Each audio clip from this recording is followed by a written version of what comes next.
A faint cry rose through the blizzard, small, desperate, and close enough to sound unmistakably human. Raymond froze, his flashlight trembling in his hand.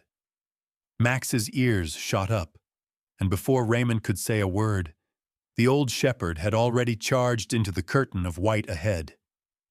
Beneath the snow lay a buried patrol car, 2 officers trapped inside. Raymond dug with his bare hands until his fingers bled, but Max had stopped. The dog stood still, staring intently at the ridge above. Fresh footprints, too large to be Raymond's, and beside the tire, a half-buried metal tag, the same one Raymond had seen years ago, hanging from the harness of the man who had saved Max from the illegal training camp, the man who had vanished without a trace. Raymond whispered, his voice shaking in the wind. It can't be him. But it was. And somewhere in that storm, the man was still alive. Before we begin, hit like, share this video, and subscribe. And really, I'm curious, where are you watching from? Drop your country name in the comments. I love seeing how far our stories travel. It started with a sound that didn't fit the world around it. Sharp, clean, and wrong, slicing through the steady roar of a winter storm like a bone snapping in the dark. Raymond Cole froze mid-step, one hand resting on the old brass lantern that hung beside the cabin door. The wind howled, shaking the window panes, but beneath that, beneath everything, came another noise, a faint cry. Humans. Or maybe not. It was thin as breath on glass, there and gone again before the ear could decide if it had ever existed. Max heard it first. The German shepherd's ears flicked upward, the muscles in his shoulders tensing in a way that only years of training could teach. Then he moved, not running, but slicing through the space between sound and instinct. Raymond didn't have to call him back. There were things you didn't question after war, like when to trust a dog's silence. He reached for his coat and flashlight, the old motion still precise, even as age slowed the joints in his fingers. Outside, the wind clawed at the cabin porch. The air bit down with the dry sting of a storm that hadn't decided if it meant to stop. Raymond followed the deep furrow Max's paws carved into the snow, boots crunching through the drifts, light swinging wildly in his grip. The beam of the flashlight was pale and jittery, catching flakes like falling ash. The cold crawled under his collar, finding old scars on his neck, places that still remembered the desert more than the mountains.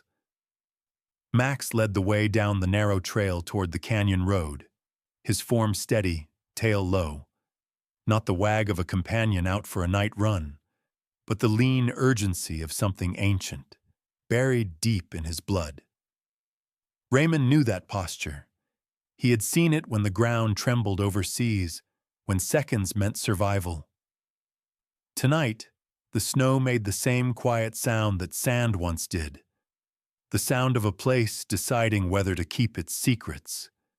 Halfway down, Max stopped, not abruptly, not with fear, but with the absolute stillness of recognition. His breath came out in small, even bursts of fog as he lowered his muzzle, sniffing through the thick powder.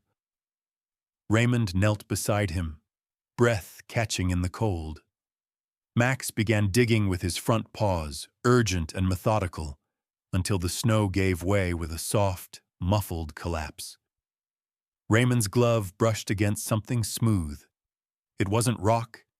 It was glass, chilled, rigid, curved. He cleared more snow, fingers burning with cold, until a shape emerged. A windshield, then a roof, a patrol car, half swallowed by the collapsed bank. The faint gleam of red and blue lights flickered weakly from inside, dimmed by layers of frost. Raymond's chest tightened. He pressed his face close to the window and saw 2 figures within. One slumped over the steering wheel, the other barely moving, their breath fogging and fading.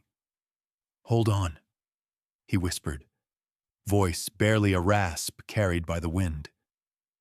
He didn't think about protocol or safety. He dug.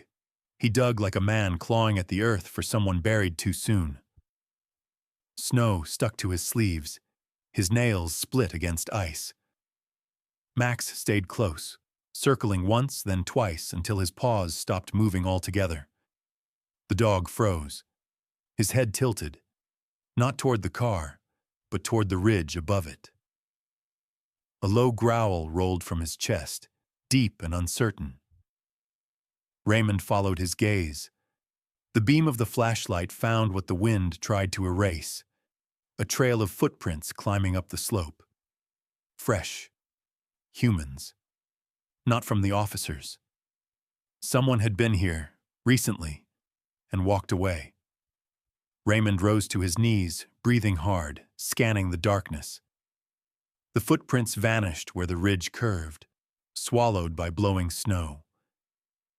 For a moment, he thought he saw a flicker of motion up there, a shape barely distinct from the storm. Then nothing. Only the hiss of wind against the trees and the faint creak of the buried car. Max began to dig again, but this time near the rear bumper. His movements were sharper, more deliberate. Something about the scent pulled him down to the frozen ground. Raymond crouched beside him, brushing aside a handful of snow until a small glint caught the light. Metal, thin and half-iced. A tag. He wiped the frost with his thumb, revealing faint letters worn by years and weather. He knew it instantly, not because of the name, but because of what it meant. He had seen this tag once before, hanging from the harness of a man who had disappeared long ago. The man who had rescued Max from the illegal K-9 facility. The man no one had seen again after the raid. For a moment, Raymond just stared at it. Snow gathered on his sleeves. The lantern light behind him flickered like a pulse. Somewhere in the distance, the ridge groaned under its own weight. He thought of how some debts never settled, how loyalty could outlive the men who gave it shape. Max sat back on his haunches, nose pressed into the tag, breathing in the ghost of something old. Then he let out a sound Raymond hadn't heard in years. A soft, pained whine, low and broken, the kind he made only when someone he once loved was close, and in trouble. The wind howled harder, scattering snow over the footprints until they vanished completely, as if the mountain itself had chosen silence. Raymond lifted his eyes to the ridge one last time. The darkness up there felt alive, waiting. He tightened his grip on the tag, feeling the cold metal bite into his palm. Whatever story had begun here tonight wasn't over. It had only been unearthed. The night had left a mark neither of them could name. By dawn's first gray light, the storm had slowed but not stopped, drifting in long veils that blurred distance and sound. Raymond's breath hung heavy in the air as he wedged his shoulder against the patrol car's crushed trunk, the metal groaning under his weight. Each shove released a moan like something alive. When it finally gave way, the door flung open with a hollow gasp, exhaling a cloud of frost and trapped air. Inside, the young officer stirred, barely. His lips were blue, breath shallow, the faint badge on his jacket rhymed with ice. Raymond crawled closer, his knees sinking into slush, and reached through the broken glass to touch the man's shoulder. The body twitched, lungs rasping for oxygen, finding only the thin space between death and breath. The name patch read Eli Turner. His eyes fluttered open for an instant, unfocused, panicked, before rolling back. The female officer beside him didn't move at all. The edges of her hair were frozen to the seat, a fragile halo of frost forming around her face. Above them, The ridge groaned again, snow shifting in restless layers, warning them all how temporary safety was. Max paced outside the car, circling, his paws leaving restless prints that the wind kept trying to erase. He stopped now and then, ears tilted, head turning sharply as though listening to something deeper than the storm. Raymond could tell the dog's patience was cracking, the kind that came when instinct outran command. He reached for the radio clipped to his coat, static whispering like an argument between ghosts. Then, through the curtain of snow, a faint light flickered down the road. A lantern beam, jerky and uneven, like someone running uphill. Grace Holloway arrived in a blur of motion, breathless, cheeks stung red from cold, her tan sheriff's jacket stiff with frost. She looked younger than Raymond remembered deputies being. Her movements held the unsteady rhythm of someone trying to stay brave in front of things they didn't understand. She knelt by the car without a word, gloved fingers pressed against Eli's neck, searching for the pulse. When she found it, her shoulders sagged, relief trembling through her breath. But the look that followed, the way her mouth stayed half open, eyes fixed on the female officer, told another story. She turned toward Raymond, voice breaking under the wind. They were answering a call, she said quietly. A complaint filed against a man named Samuel Reeves. The name hovered in the air, weightier than the snow. Raymond's hands froze mid-motion. He knew that name the way a scar remembers pain. Samuel Reeves, the man who had freed Max from the illegal training compound, years before the world had moved on without them. The storm howled as if it understood. Raymond's jaw tightened, breath fogging in slow disbelief. The small metal tag still sat in his pocket, the edges digging into his palm through the fabric. Max, as if sensing his thought, nosed his coat gently, then turned back toward the ridge. Grace hesitated, scanning the white expanse around them. But Samuel, her words faltered into the wind. He hasn't lived here for years. Raymond didn't answer. He didn't trust his voice, not yet. His eyes traced the slope, the twisted trees, the raw scar in the snow where the car had skidded through. The ground was littered with broken branches and shattered glass. But something in the pattern was wrong. Too deliberate, too human. Max moved again, slower now, his nose skimming just above the snow. He followed something invisible, an odor or memory the others couldn't feel. His path curved away from the wreck, toward the bend where the wind tunneled between rocks. The light from Raymond's lantern caught faint red stains scattered across the snow, tiny, deliberate dots leading upward. Blood, but not from either officer. Grace saw it too.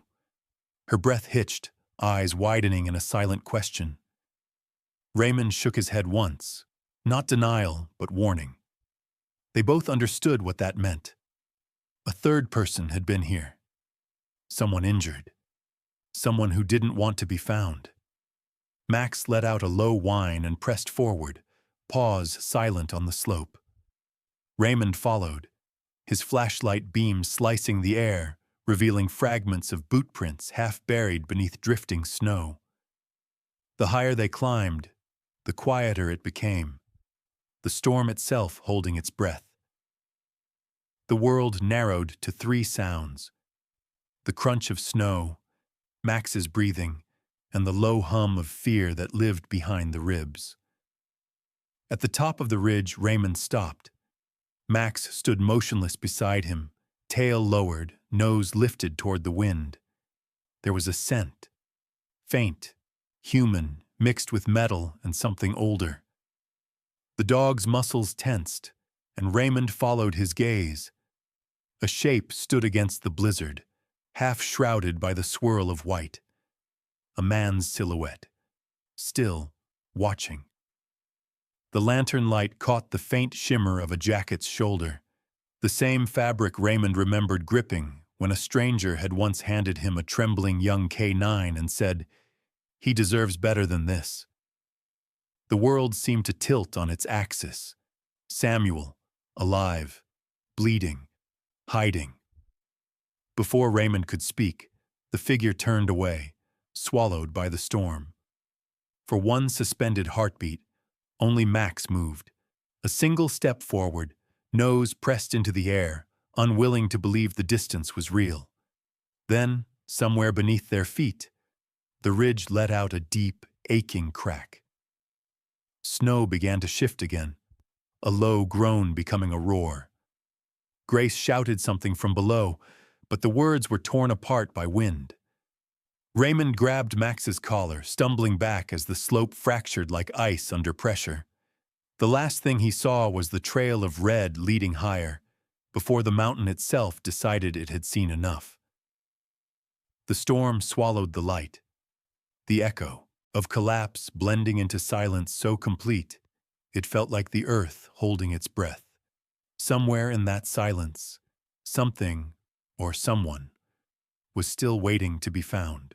The morning after, the storm broke open like a wound refusing to close. Rescuers had arrived before the light fully settled, their voices muffled by the wind, faces hidden behind scarves and fatigue. They moved with the quiet urgency of people who knew the thin line between hope and recovery. Raymond stood apart from them, one hand resting on Max's collar, eyes scanning the slope that stretched out like a graveyard of white. Every drift looked the same. Every shadow could have been a man. Snow kept falling, thin as ash, covering what little truth the night had left behind. He and Max began to climb again. The air was sharp enough to sting the throat, and each step sank into the snow with a soft sigh. Somewhere above them, the ridge groaned under its own weight, as though remembering the collapse from hours before. Raymond's knees protested, his back ached, but he pressed on, following Max's instinct rather than his own judgment. It was always that way now.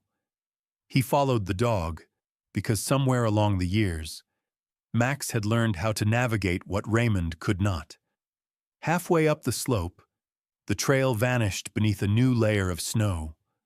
Raymond stopped to catch his breath, leaning on his knee, watching Max sweep the ground with his nose. The dog's body was a map of old battles, a faded scar along the flank, a stiff joint from a healed break, fur gray around the muzzle, scars that spoke where words had failed. Raymond looked down at his own gloved hands and realized that he carried the same language written in silence. The memory came without permission. The sound of barking, not the kind of a companion, but of fear, the metallic tang of cages, a younger version of himself walking through a half-lit warehouse where dogs had forgotten how to trust. Samuel's voice, steady but trembling, had cut through the noise that day. "Not all men mean harm, boy." He'd said it softly to a terrified German shepherd crouched in the corner, the same dog now guiding Raymond through this storm. Raymond had never forgotten that. The way Max had looked at Samuel then, starving, trembling, but stepping forward anyway. A creature born to obey had chosen instead to believe. That moment had changed everything. Now, as Max lifted his head and his ears twitched toward the wind, Raymond felt the echo of it, that same recognition, that same longing, as if the past were circling back through the snow. Max took a sudden turn to the left, moving toward a narrow cut in the ridge where the rocks jutted like broken teeth. Raymond followed, boots crunching through the crusted surface. The wind funneled through the gap, carrying the faint scent of iron and smoke. There, tangled on a low branch, fluttered a strip of dark fabric, torn, weathered, but unmistakable. Raymond reached out and touched it. The texture was rough, canvas-like, the same kind of jacket Samuel had worn the day he disappeared. Max growled softly, a sound more mournful than hostile, then began to dig at the snow beneath the branch. Raymond knelt beside him and brushed away the loose powder. Beneath it, the snow was disturbed, grooves where a man had slipped or been dragged. The prints led only one direction, toward the canyon's edge. A smear of blood marked the final few feet. For a moment, the world narrowed to breath and wind. Raymond's mind filled in what the snow had tried to erase. A struggle, brief but violent, ending where the earth simply stopped. He felt the dull ache in his chest grow heavier. Maybe Samuel hadn't caused the crash. Maybe he had seen it, powerless, caught in something larger. Maybe he had been running toward help, not away from it. The revelation slid into place quietly, like a blade settling in its sheath. The truth was changing shape, and with it, the image of the man Raymond thought he knew. He stood and scanned the canyon below. Nothing but mist and white chaos. Max paced at the edge, claws scraping rock, head tilted downward. His breath came fast, forming clouds that vanished as soon as they appeared. Then, suddenly, he stopped. The muscles along his back stiffened. His tail froze mid-sway. Raymond stepped closer. At his feet, half buried in ice, lay a boot. The leather was torn at the ankle, laces frayed, blood seeping into the snow like ink. He bent to pick it up, fingers trembling. The boot was Samuel's. He remembered the worn heel, the stitched initials faintly visible on the inside flap. Not a foot, not a body, just the boot. Torn off in a struggle. The air felt thinner now, harder to breathe. Raymond's heartbeat thudded against the cold, echoing through the hollow of the canyon. For a moment, he couldn't move. Memories bled together. The war, the rescues, the moments when someone's life had hung in his hands and slipped anyway. He felt the old failure creeping back, the weight of it pressing into his spine. But Max didn't look at the boot. He didn't even glance at it. His eyes were fixed on something below, something only he could sense. Then, with a single deep breath, he barked. Once. Sharp, deliberate. Not alarm, certainty. Raymond froze, listening. The bark rolled down the canyon walls, bounced back softer, like an echo from somewhere alive. He stepped forward, ignoring the sting of wind in his eyes, and peered into the chasm. The snow whirled in chaotic spirals, light and shadow twisting into one another. He couldn't see anything. Not yet. But Max's body told him the truth. The dog's ears stood firm, his tail lifted slightly, every nerve alive with focus. Somewhere below, through the roar of wind and ice, something faintly moved. Not wind, not rock. A pulse of sound too deliberate to be nature. A sound like breath. Raymond's gloved hand tightened around the lantern. He didn't speak. There was nothing to say. The truth sat in the space between them, silent but certain. Samuel was alive. And if the mountain had taken him, it hadn't finished the job. The storm shifted again, wind howling through the canyon like a warning. The rescuers below shouted something, distant, urgent, but the words dissolved into the storm. Max barked again, louder this time. His body braced against the edge. The sound cut through everything. A call that wasn't meant for men, but for whatever still breathed beneath the snow. Raymond lowered his gaze once more. Far below, the snow stirred. Just a flicker, but it was enough. The story they thought they'd uncovered was still moving. The mountain wasn't done speaking. Something was coming. The mountain had gone quiet again. The kind of silence that only comes before something breaks. Samuel wasn't beneath the canyon as Raymond first thought. He was wedged into a narrow cavity of ice beneath the collapsed ridge, half buried, half alive, as if the earth itself had swallowed him and couldn't decide whether to let him go. The storm had carved the ridge hollow, and someone had shoved him there, sealing the mouth with snow and rock. Raymond saw it when Max stopped pacing and began pawing at a dip in the ground, his low whine turning sharp. Beneath that patch of ice, something faint thumped. Not wind, not stone. A heartbeat. Raymond dropped to his knees, fingers trembling as he cleared the crusted snow. The hole was barely wide enough for his arm. He pressed the flashlight down into it, and light spilled across a face. Pale blue, eyes closed, rimmed in frost. Samuel. The breath leaving his lips was shallow, more vapor than air. Raymond's throat clenched. He shouted for the rescue team, but the wind took his voice and scattered it among the ridges. He tied the rope around his waist, cinched it tight against the old ache in his ribs, and began lowering himself through the narrow gap. The cold struck like water, instant and absolute. The ice cavity was little more than a slit, curved and jagged, every surface glittering like glass. The walls closed around him, the sound of his own breathing magnified, ragged, like someone else's panic.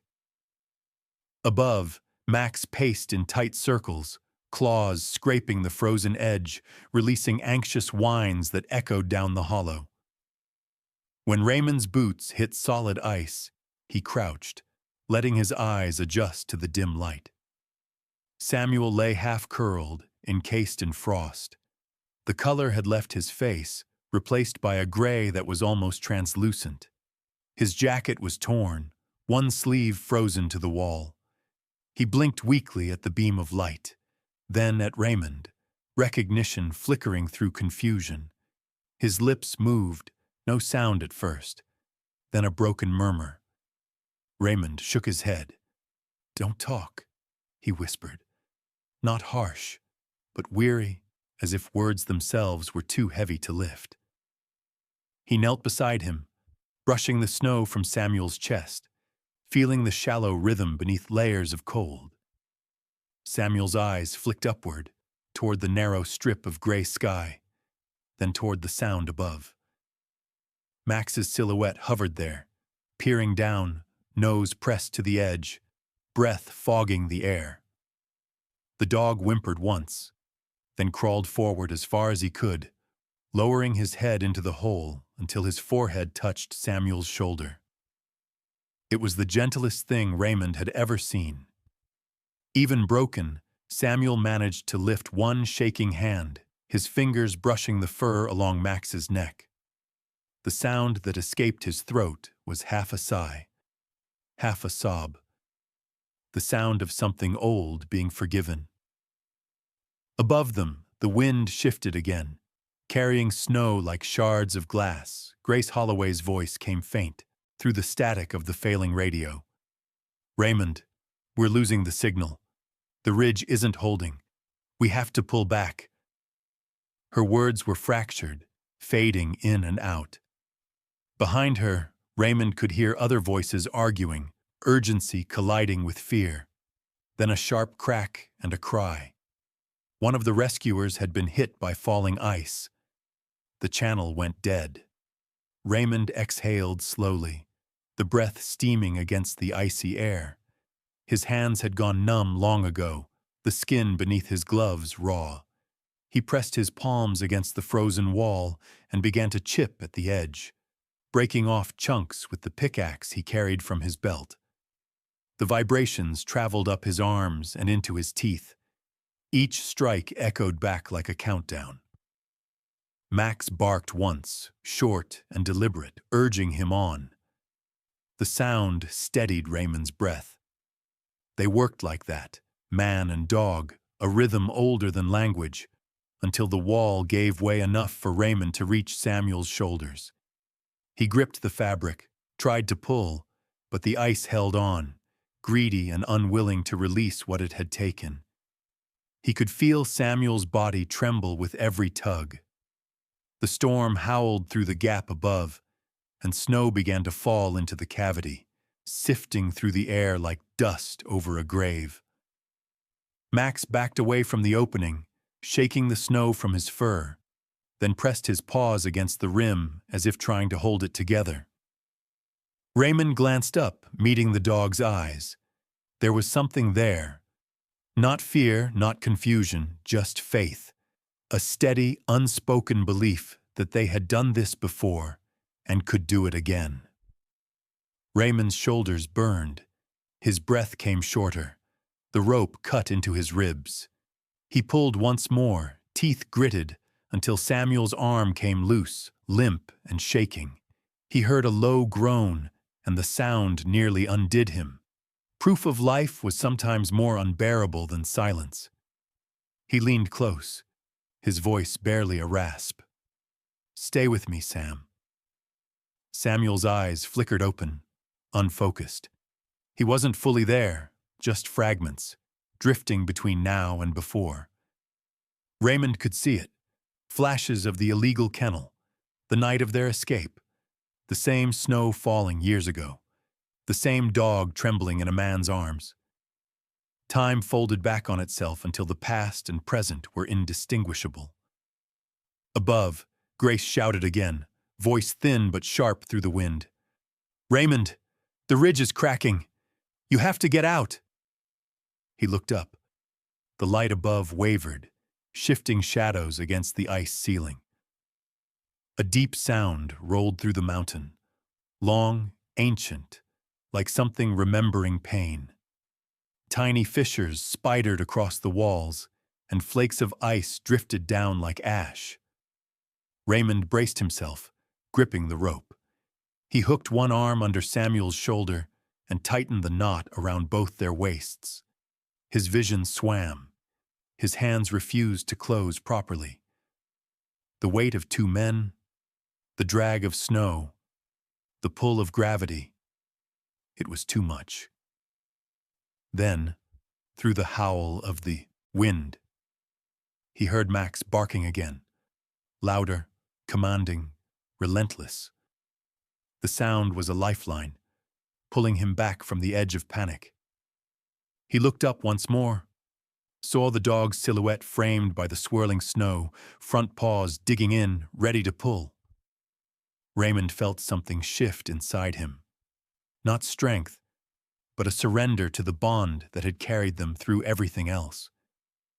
He tugged the rope twice, the old signal. Above, Max responded instantly, his body straining forward. Grace, hearing the signal, joined him with two other rescuers, their shapes flickering in the blizzard. Together, they heaved. The ridge gave another warning, a low, guttural sound that felt alive. The rope creaked, stretched, and the ice beneath Raymond began to crumble. He glanced down once more at Samuel's pale face, at the frost collecting on his eyelashes. Then he whispered, almost to himself, "One chance, or none." The mountain answered with a deep, hollow groan.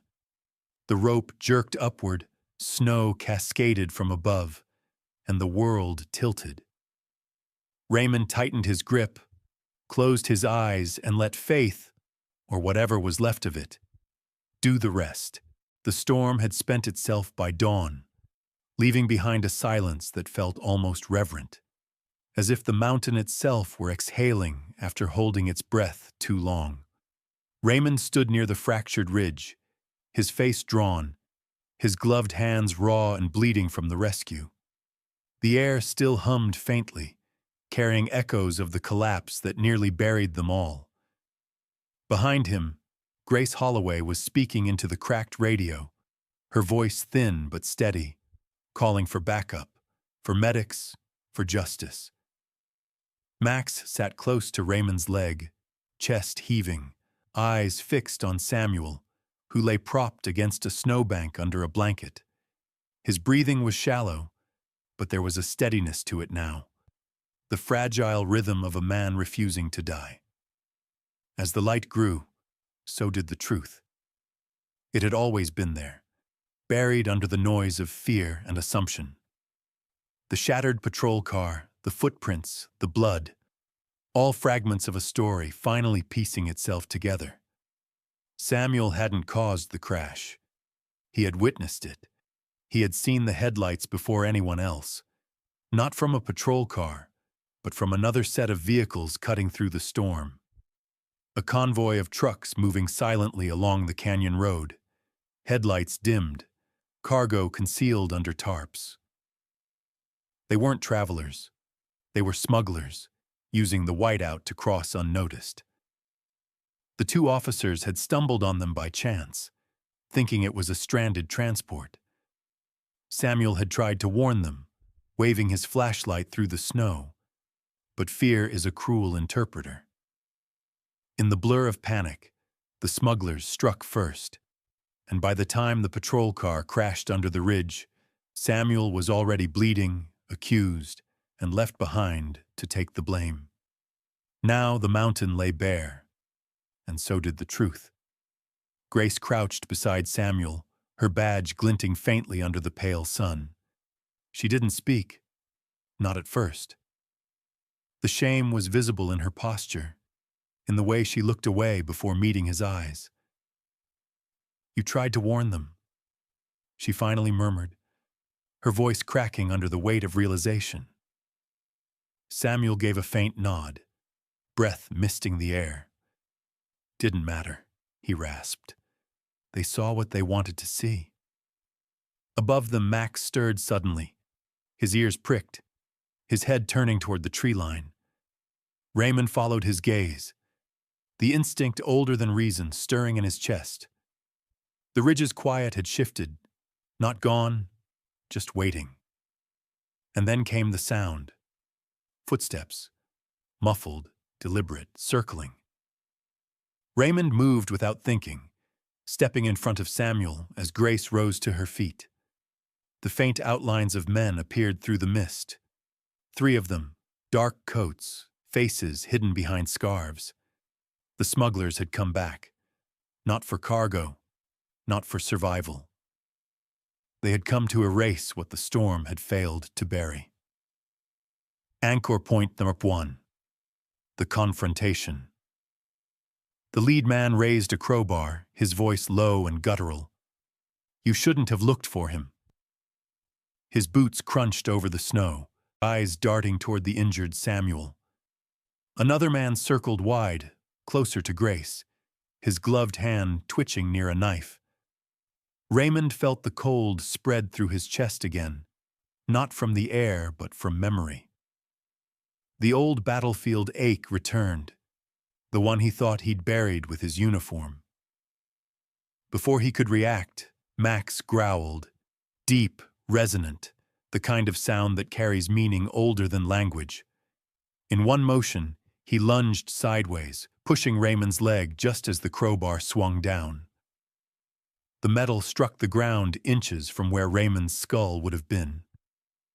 Snow exploded upward.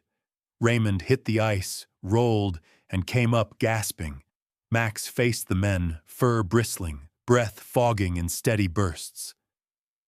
The smuggler swung at him, but Max ducked low, snapping at the man's wrist, forcing him to drop the weapon. Another moved toward Samuel, but Raymond was already there, intercepting him. The struggle was brutal, clumsy. 2 men fighting not for victory, but to keep breathing. Raymond's ribs screamed in protest, every movement sharp with the pain of old wounds, but he kept fighting. For a heartbeat, the scene looked like a mirror of years past. Chaos, noise, cold, and the endless weight of trying to save someone when the world itself wanted otherwise. Then came the moment that stopped everything. Twist number 3, the act of loyalty that breaks the cycle.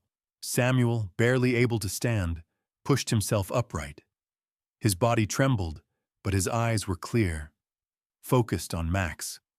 One of the smugglers, recovering his weapon, had raised it toward the dog. Samuel didn't think. He simply moved. His steps were uneven, but his voice carried, hoarse, defiant. "Not again," he whispered, stepping between the weapon and the dog. "I won't let harm touch him again." The shot never came. The weapon faltered mid-air as the man hesitated, startled by the sudden courage of the broken figure before him. Grace fired once, hitting the snow beside his feet, a warning that ended it all. The smugglers froze. Within seconds, the ridge was flooded with movement. Searchlights, uniforms, shouted commands. Backup had arrived. Anchor point number 2, healing. The smugglers were handcuffed, led down the mountain under the gray light of morning. The surviving officers, Eli Turner and his partner, were airlifted to safety, faces pale but alive. The air grew still again, the kind of stillness that no longer felt dangerous. Raymond knelt beside Samuel, wrapping a thermal blanket around his shoulders. Neither of them spoke. There was nothing left to explain. Between them lay years of silence, regret, and misunderstanding, now replaced by something quieter, purer. Max pressed his head into Samuel's chest, the same way he had once done when Samuel rescued him from that cage long ago. It was forgiveness without a single word, an offering of peace made through touch, not talk. Grace stood nearby, watching, her expression caught somewhere, between relief and sorrow. Snowflakes drifted lazily from the sky, melting before they reached the ground. The mountain, after everything it had taken, seemed to exhale, slow, deep, merciful. For the first time in a long while, Raymond didn't feel the cold. He just stood there, hand resting on Max's neck, eyes fixed on the ridge above. It was no longer a place of fear or guilt or ghosts, only memory. And in that memory, justice had finally taken a breath. Weeks had slipped by quietly, carried away on the slow thaw of winter. The storm had long since left the mountains, but its echoes remained, not in sound, but in memory. Each sunrise melted another layer of ice, another small remnant of the night when everything had almost been lost. Along the canyon road, the snow no longer bit at the eyes. It shimmered, soft and forgiving, like the last breath of something that had learned to let go. Raymond walked the ridge path at dawn, the same trail that had once been swallowed by the storm. His gait was slow, measured. He leaned a little more on his cane these days, a souvenir from the years he didn't talk about. But his eyes had softened. Max trotted beside him, the old German shepherd's fur damp from the morning mist. His movements had grown slower too, but his spirit hadn't aged. Every few steps he'd glance back, as if counting the distance between them, never letting Raymond fall too far behind. Down below, the small patrol marker caught the first light. It wasn't grand, just a simple cross of metal and wood fixed into the frozen ground. The town had raised it in quiet honor for the lives that had been spared that night. There were no speeches, no names carved deep, only a brass plate etched with 4 words, "Mercy leaves its mark." Raymond had suggested them, though no one knew it was his idea. Grace Holloway stood there now, her brown hair pinned back under a gray beanie, her badge faintly visible beneath a worn winter coat. She was no longer the tense deputy who had once doubted everyone. The storm had taken that edge from her and left something steadier, a humility that made her voice gentler when she spoke. She had driven up from town every week since the thaw began, bringing supplies, checking on the kennels, sometimes just sitting in silence beside the 2 men who had survived what she could not forget. A little farther down the road, Samuel worked slowly near the old rescue kennels, the very same place that had once been a holding ground for broken dogs. The wooden beams had rotted, and the metal bars were streaked with rust, but he repaired them one by one. His hands, still unsteady, carried both age and redemption. A cane leaned against the fence post beside him, the handle wrapped in leather that Raymond had stitched himself. Every few minutes, Samuel would pause, press his back against the wall, and look out toward the open field. Not as a man haunted, but as one quietly grateful to still be there. The town had surprised everyone, perhaps even themselves. When Samuel turned himself in, expecting scorn or rejection, the sheriff had only said, "We don't bury a man twice." Instead of prison, they gave him work, rebuilding what his past had once broken. Grace had spoken for him at the hearing. Raymond had stood behind her, saying nothing, but his presence had been enough. People listened. Healing had come not in grand moments, but in fragments. The sound of wood splitting clean under Samuel's hammer.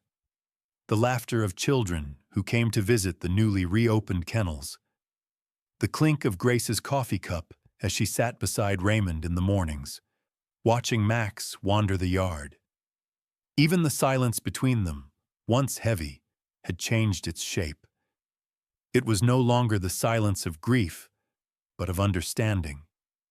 Max had taken to sleeping by the kennel door, as if keeping watch over what he'd once escaped. Sometimes he'd lift his head, eyes tracking Samuel as he worked, then settle again with a sigh that seemed to say, "It's all right now." Raymond often found himself watching, caught between memory and peace. The image of that night, Samuel half buried in ice, Max pressing his head to his chest, still surfaced in dreams, but it no longer carried the sharp sting of fear. It felt like something sacred now, a story finished and filed away in the heart. One morning, the three of them met again at the ridge. The sky was pale gold, the kind of light that touches everything softly before the sun grows fierce. Snow dripped from the branches in slow rhythms, each drop catching light like glass before it disappeared into the ground. Raymond arrived first, standing where the slope leveled, his coat drawn close. He could see Grace's truck parked by the bend, and Samuel's figure moving steadily up the incline, cane digging into the slush. When Samuel reached him, he was breathing hard but smiling. The cane sank slightly into the snow with every step. His coat flapped open, revealing the patch the town had given him, Rescue Unit Volunteer. It was small, but it gleamed under the morning sun. They stood there together, three people bound not by what they'd done, but by what they'd survived. The mountain looked different now, gentler, almost tender. It was hard to believe it had once tried to take everything from them. Grace knelt by the marker, brushing snow off the plaque. "They're calling this road Second Chance Ridge," she said quietly. Raymond smiled at that, a faint, tired curve of his lips. It sounded right. Max wandered a few feet away, nose down, tracing faint tracks in the snow that had already begun to fade with the warmth. When he returned, he settled between Raymond and Samuel, resting his chin on Raymond's boot. The gesture was familiar, grounding. His eyes drooped half shut, content in the peace of a world he no longer had to guard. Samuel looked down at the dog, his fingers twitching once before reaching out. Max stirred, then lifted his head, and with slow grace, nudged Samuel's hand. The movement was small, wordless, but it held everything. The years, the loss, the bond that had survived them both. Samuel's eyes glistened as he whispered, "You remembered me, even when I forgot myself." Raymond didn't speak. He didn't need to. His gaze followed the light as it crept across the snow, brushing the marker, the kennels, below, and finally, the ridge itself. The warmth touched every scar the mountain had left, turning even the broken edges into gold. Grace straightened, stepping back to join them. Together, they watched the sunlight spill wider, melting what little winter remained. In that quiet, the world seemed to pause, not to erase what had been, but to make room for what could still come. Raymond laid a hand on Max's head. The dog's fur was warm beneath his glove, alive with breath and patience. Somewhere in the distance, a bird called, the first one of the season. Sometimes, Raymond thought, second chances don't announce themselves. They arrive like this, quiet, steady, unassuming, carrying the weight of everything that came before, and the promise that not all endings must be cold. The wind brushed past them, gentle now, carrying with it the faint scent of thawed pine and wet earth. Samuel closed his eyes for a moment, breathing it in. Grace tilted her head toward the sun, the reflection lighting her face, and for the first time in a long while, the ridge didn't feel like a wound anymore. It felt like a beginning. There are nights that never quite leave you, not because of what they took, but because of what they quietly gave back. In the hush that follows a storm, when the wind grows tired and the snow forgets its anger, you start to hear what was always there. The steady rhythm of loyalty, the quiet courage of those who stay, and the gentle mercy that asks for nothing in return. Time has a way of softening even the hardest things: ice, grief, the human heart. And somewhere between the silence of loss and the whisper of forgiveness, you realize that kindness doesn't vanish with the cold. It waits, patient, unseen, until someone remembers to look for it again. Some stories don't end when the mission does. Maybe that's what makes them worth telling. Not the saving, but the moments after, when the world feels still enough to breathe again.